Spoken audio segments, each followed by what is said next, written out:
Herkese merhabalar. Neşe'nin Tarif Adresi YouTube kanalıma hepiniz hoş geldiniz. Bugünkü videomda örgüye ilk başlayanlar için ilmek şişimize nasıl oluyoruz? Düz örgümüz, haroşa örgümüz ve lastik örgümüzün nasıl yapıldığını, örgü örmek isteyen herkesin bunları mutlaka bilmesi gerekiyor. Bunların nasıl yapıldığını sizinle paylaşmak istiyorum arkadaşlar. Evet arkadaşlar, şöyle birkaç elimde olan iplerimle size ilmek almakla önce bir başlayalım. Ne kadar ilmek alacaksak önce ipimizi şöyle birazcık ayırıyoruz arkadaşlar. Ben şöyle şimdilik şöyle küçük bir örnek olarak göstereceğim için ilmek alacağım. Bunu göstereceğim için şu şekilde az bir iple yapalım. Öncelikle buradan parmağıma ben şu ipimi doluyorum. Bu şekilde daha rahat oluyor arkadaşlar. Sonra şu üç parmağımla şurada ipi tutuyorum. Bakın şuradaki ipimi tuttum. Baş parmağımı şuradan aradan geçiriyorum. Bu şekilde bir tutuş yapıyoruz arkadaşlar. Sonra şişimizin ucunu önce bu aradan, sonra şuradaki, bakın şöyle çevirerek buradaki aradan döndürüp şişimizi şuradaki aradan geçiriyoruz ve buradaki ipimizi böyle elimizle çekiyoruz. Buradan aradan geçiriyorum. Şuradaki ipimden döndürüp tekrar bu aradan geçirip şu parmağımı artık buradan çıkartıyorum. Şu ipimi de şu şekilde çekiyorum. İsterseniz şöyle. Tekrar bakın parmağımıza ipimizi doladık. Şişimizi şuradan tutuyoruz. Bu ipimizi 3 parmağımızda tutup şu baş parmağımızı şurada aradan şöyle çeviriyoruz. Şişimizi ilk önce bu aradan, sonra buradaki aradan geçirip, sonra şişimizin ucunu şuradaki aradan geçirip bunu buradan bıraktım baş parmağımdan. Bu ipimi buradan çektim. Evet, bu şekilde şişimize ilmek almalarımızı yapıyoruz. Örgüye ilk başlayanlar için bu şekilde ilmek alınır arkadaşlar. Evet, sonra elimiz alıştıkça bakın bu şekilde yapıp şu parmağımla şöyle ittiriyorum. Evet, sayfamda örgü paylaşacağım arkadaşlar. Bir tane spor yelek paylaşacağım. Ama sizin de önce hiç bilmeyenler için bu şekilde başlamak istedim. Evet, bu şekilde arkadaşlar ilmeklerimizi alıyoruz.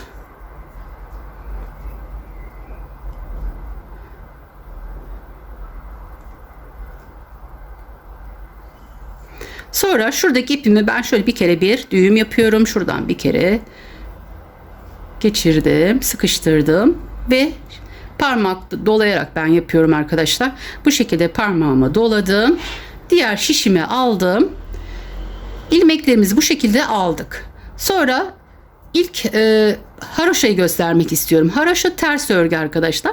Ben genellikle haroşayı, bakın bu şişimin ucunu şurada önce ilk ilmeğimizi çıkartalım. İlk ilmeğimizi örmüyoruz. Buradaki şişimizin ucunu şuraya aradan geçiriyorum. Bu ipimin üzerinden, bakın şişimin üzerinden geçirip şurada aradan şu şekilde bunu buraya gerdiriyorum ve şuradaki aradan geçiriyorum. Ve bunu çıkartıyorum. Bu ipi kendi tarafıma çevirdim. Şişimin ucunu buradaki ilmeğimin arasına geçiriyorum. Bu ipimi şöyle üstünden, bakın üstünden, sonra şu parmağımla şöyle altına doğru geçirttirip bu şişimi tekrar şurada aradan bakın çıkartıyorum. Sonra şuradaki ilmeğimizi bu şişimizden çıkartıyoruz. İpi kendimize doğru çekiyoruz. Buradan şişimizi aradan koyuyoruz. Bunu da üst kısımdan şöyle bunu aradan çıkartıp ilmeğimizi bu şişimizden çıkartıyoruz. Tekrar şöyle yapıyorum. Evet, videolarımı biraz daha başa alarak izleyebilirsiniz. Evet, bu şekilde örgümüze devam ediyoruz. Elimiz alışana kadar başta zorlanabilirsiniz. Yavaş yaparsınız. Eliniz alışacaktır hemen ve bu şekilde siz de örgü örmeye başlayabilirsiniz. Evet, ben videolarımda genellikle arkadaşlar ayrıntılı anlatıyorum. Lütfen uzun olup olmamasına dikkat etmeyelim. Verdiğim bilgilerle sizlerin de rahat bir şekilde örgü örmesini istiyorum. örebileceğinizde inanıyorum. Evet, bu şekilde bütün ilmeklerimizi örüyoruz. Son ilmeğimizde öreceğiz aynı şekilde. Bakın, son ilmeğe geldim. Onu da aynı şekilde örüyorum. Şişimi çıkarttım. Bu tarafa döndüm. Buradan da aynı şekilde ip bana doğru, ilk ilmeğimi çıkartıyorum. İp bana doğru arkadaşlar. Buradan şişimi geçirip aynı şekilde arasından ipimizi geçirerek haroşamızı yapıyoruz. İki tarafa da aynı şekilde yapıyoruz arkadaşlar. Bunun bir adı haroşa ve ters örgü olarak geçiyor arkadaşlar. Evet, bu şekilde ip kendimizde aradan, bunu da üstünden geçirip buradan aradan çıkarıp ilmeğimizi de şişimizden çıkartıyoruz. Evet, bu şekilde ters örgümüzü yapıyoruz. Sona geldim. Tersi çeviriyorum. Yine aynısını yapıyoruz. İlk ilmeğimizi çıkartıyoruz. Arasından geçirip bu şekilde örgümüzü devam ediyoruz. Biraz ördükçe daha anlaşılır bir şekilde haroşamız çıkacaktır ortaya. Evet, şöyle birazcık öreyim. Sonra size kesmeyi de göstereyim. Size öğretmek amaçlı yaptığım için bu kadar yapmam yeterli. Sonra arkadaşlar bu şekilde örgümüzü ördükten sonra nasıl kesiyoruz? Hem onu da size göstereyim. Örgümü yapmışken. Burada hem örgü şişimize ilmek nasıl alıyoruz, atıyoruz onu gösterdim. Hem haroşa örgüyü ve şimdi de örgümüzü kesmesini göstereceğim. Şu ilk ilmeğimizi ve yanındaki ilmeği arkadaşlar ikisini birinci ve ikinci ilmeğimi şişime aldım. Aynı haroşa yaptığım gibi, şimdi size haroşa öğrettiğim için, bu taraftan almayı öğrettiğim için kesimimi de buradan yapıyorum. Evet, iki ilmeğimi de aradan çıkartıp şurada şişimden çıkartıyorum. Bu ipimi kendime doğru çekiyorum.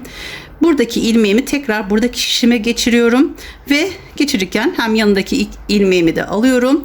Bunu da üzerinden, arasından geçiriyorum. Bunu ipimi bu tarafa alıyorum. Bunu buraya taktım. Arasından iki ilmeği geçirdim. Bunu da döndürüp buradan çıkartıp bu ilmeklerimi de bu şişimden çıkartıyorum. Tekrar bu ipimi bu tarafa geçiriyorum. Buradaki ilmeğimi bu şişime takıyorum. İkisini buradan geçirdim. Tekrar evet, bu şekilde arkadaşlar ilmeklerimizi böyle kesiyoruz. Kesimimizi bu şekilde yapıyoruz. Evet, sonuna kadar bu şekilde aynı işlemi uyguluyoruz. Evet, son iki tane kaldı. Onu da yapıyorum. Sonra en son bir tane kalıyor arkadaşlar. Evet, şurayı makasla keseyim. Şöyle makasla ipimi kesiyorum. Sonra bunu buradan komple çıkartmıyoruz arkadaşlar. Şöyle birazcık gevşetiyoruz şu arayı. İpimizi şurada aradan geçiriyoruz. Şuradan da şöyle çekiyoruz. Evet, bakın arkadaşlar, haroşa örgümüz iki tarafı da aynı şekilde aynı tarafa örüldüğü zaman bu şekilde oluyor. Evet, ben haroşayı bu şekilde yapıyorum arkadaşlar. Şimdi size düz örgünün nasıl yapıldığını göstereyim. Çünkü haroşa ve düz örgüyü öğrendiğimiz zaman sonra lastik yapımına geçelim. Yine az bir şey şöyle arkadaşlar, ipimizi ne kadar ilmek alacaksak o kadar buraya ayırıyoruz. Şu şekilde önce şişimize ilmek almakla başlıyoruz. Aynı ilk başta gösterdiğim gibi arkadaşlar ilmeklerimizi kolay bir şekilde alabiliriz.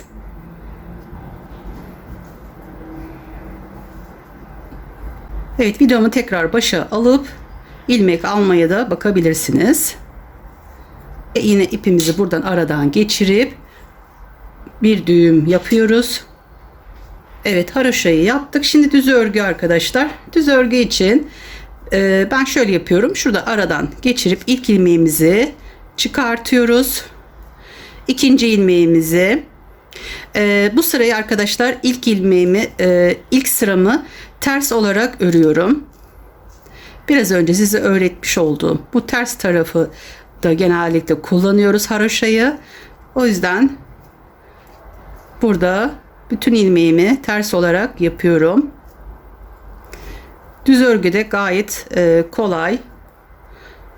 Bir tarafı haroşa oluyor, bir tarafı düz. Tersi ters, düzü düz şeklinde örüyoruz arkadaşlar. Evet. Şöyle çabuk bitsin diye biraz küçük az ilmek aldım. Sonuna kadar aynı işlemi yaptık. Evet, şimdi önden nasıl alınır onu da göstereyim. İlk ilmeğimizi çıkarttık. İpimizi karşı tarafa aldık. Biraz şu kısmını şöyle çok gevşek bırakmayalım. Bu sefer arkadaşlar şu şekilde şuradan aradan ön tarafa doğru bakacak şekilde bu ipimizi de buradaki aradan geçiriyorum. Şöyle bir tutuyorum. Yavaş gösterdiğim için bunları böyle anlatıyorum size. Şuradan tutup şu şişimizi şimdi şuradaki aradan çıkartıyoruz. Ve bu ilmeğimizi şişimizden çıkarttık. Şuradan bu şişimizi şu araya koydum. Bu ipimizi de şuradan arasından çevirip bunu bu elimle tutuyorum. Şuradaki ilmeğimi de bu şişimin arasından şöyle bakın geçiriyorum ve şunu artık şişimden çıkartıyorum. Buradan bu şekilde. Buradan aradan geçiriyoruz ve bunu çıkartıyoruz. Düz örgümüzde arkadaşlar yön taraftan ipimiz bu tarafta olacak, parmağımızın bu tarafında. Böyle V şeklinde oluyor düz örgüde.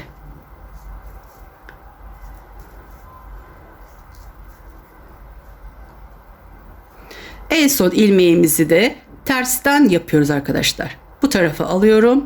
Haroşa şeklinde yani örüyorum. Evet. Tersi ters, düzü düz örüyoruz. O zaman ön tarafı düz oluyor. Buradan aradan geçiriyorum. Haroşa yapıyorum. Şuradaki öğretmiş olduğum örgüyü yapıyorum arkadaşlar burada. Evet, bu kısmı tersi haroşa örüyoruz. Bu kısım tersi olacak örgülerimizde. Diğer tarafını da düz örgü olarak örüyoruz. Evet, bu şekilde arkadaşlar süeter örebilirsiniz. Sonra inşallah kolay bir süeter de göstermek isterim. Hemen bir lastik yapıp örgümüzde bu şekilde oluyor arkadaşlar. Evet, şöyle birkaç sıra yapayım ya da şöyle tekrar size bir göstereyim. Evet, ilk ilmeğimizi çıkarttık. Buradan alıyorum, şu taraftan çeviriyorum. Bakın bu şekilde.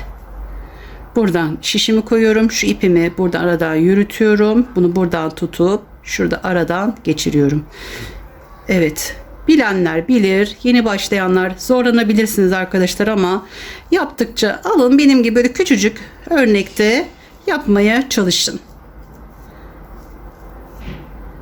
Hepimiz sonuçta bu şekilde öğrendik. Evet, en son örneğimi de ters yapıyorum. Evet, birkaç sıra bu şekilde yapıp geliyorum. Evet, şöyle birkaç sıra gittim. Evet, düzü düz örüyoruz arkadaşlar. İpimizi bu tarafa alarak tersi de ters olarak ördüğümüz zaman bu örgümüzün tersi oluyor. Bu da yön tarafı oluyor arkadaşlar. Evet, bunu da bu şekilde göstereyim yönden kesmeyi. Şişimizi aradan ikisinden biri geçirip aynı yönden ilmek aldığımız gibi, hani bir tane alıyorduk, bunda da iki tane alıyoruz, ikisini bir çıkartıyoruz.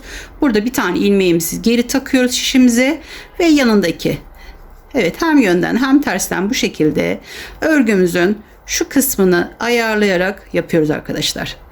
Evet, bu şekilde de kesimimizi yapıyoruz. Evet, bunu tamamlayayım, sonra bir de size lastik bir düz bir ters olan lastiği de göstereyim arkadaşlar. Evet, bu şekilde de kesimimizi yapıyoruz.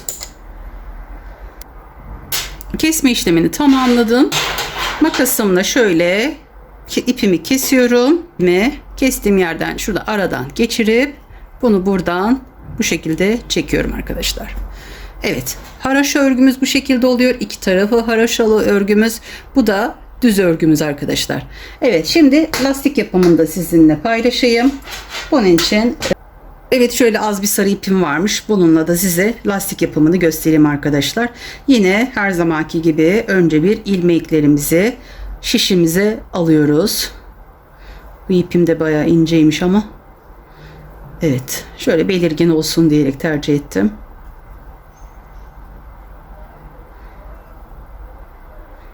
Evet, şu göstermiş olduğum gibi ilmek alıp geleyim. Evet, şöyle 21 tane ilmek aldım arkadaşlar. Burada ilk yine düğümümü attım. Tersine çeviriyorum. İlk sırayı haroşa yapsanız da olur arkadaşlar. Bir sıra şöyle bir haroşa gidelim. Tersi burası arkadaşlar. Şu kısmı şöyle bir haroşa gidelim. Direkt bir ters bir düz olarak da yapabilirsiniz ama evet, şöyle ben ilk sırayı bir haroşa gitmek istiyorum. Tersten şöyle haroşa yaptım arkadaşlar. Ön tarafına geldim. İlk ilmeğimi çıkartıyorum. İkinci ilmeğimi düz yapıyorum. Bu tarafı ters yapıyorum. Şimdi düzü tersi öğrendiğimiz için bu kısımda biraz hızlı geçiyorum. Burası düz. İpimiz yön tarafta. İpimizi şimdi bu tarafa geçiriyoruz. Ters örüyoruz. İpimizi bu tarafa aldık. Düz örüyoruz. Bizden tarafa, diğer tarafa, yani bir ters bir düz, bir ters bir düz şeklinde örüyoruz arkadaşlar. Şimdi düz yapıyoruz. İp bu tarafa, düz, diğer tarafa, pardon, yani bir ters bir düz şeklinde devam ediyoruz. İp kendime doğru haroşa ördüm, düz ördüm. İpi kendim tarafıma aldım, haroşamı ördüm. İp bu tarafta, düz ördüm. Evet, lastik de bu şekilde oluyor arkadaşlar. İlk öğrenenler, ilk yapacak olanlar için. Evet, bu şekilde lastiğimizi yapıp üstüne de düz bir örgü yaparak küçük böyle bir süeter örebilirsiniz. Şimdi bu tarafa geçtiğimiz zaman da artık aynı işlemi uyguluyoruz. İlk ilmeğimi çıkartıyorum. Bakıyorum buradaki ilmeğim ters. Ters örüyorum. Yanındaki düz. Ters, düz.